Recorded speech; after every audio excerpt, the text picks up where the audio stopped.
Nech sa To páči. snad nie je pravda. Áno. Bo mám narodeniny. Nie, neviem. Ty máte predčasný darček narodeninám.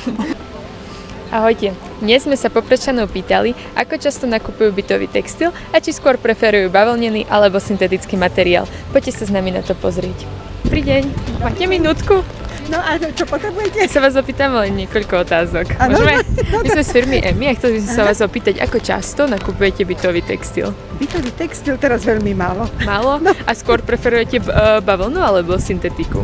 Bavlnu asi. Áno. A myslím, že som u vás aj nakupovala niečo peknú deku. Áno? Áno. Super, tak dneska vám Zelenú. podarujeme takýto vankúšik, áno. Len tak? Áno, len tak, nech sa páči. super. Pre lepší deň. Majte sa do Ďakujem dňa. pekne, no tak to som.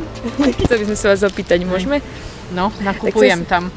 Áno? Hej, Tak hej, sme hej. radi, ako často. Hej.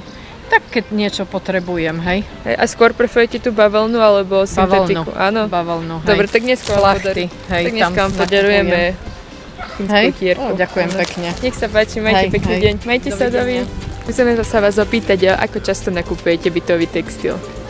Raz za čas. Za čas? Veľmi dlhý čas. A preferujete skôr bavlnu alebo syntetiku?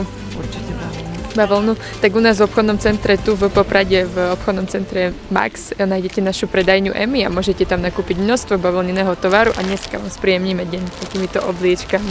Nech sa To páči. snad nie je pravda. Áno. Bo mám narodeniny. Nie, neviem.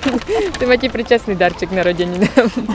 No, to mám poriadne predčasné, dávno som mala. No tak na ďalší rok. Ďakujem pekne. Nemáte za čo, majte sa, pekný deň. Dovidenia.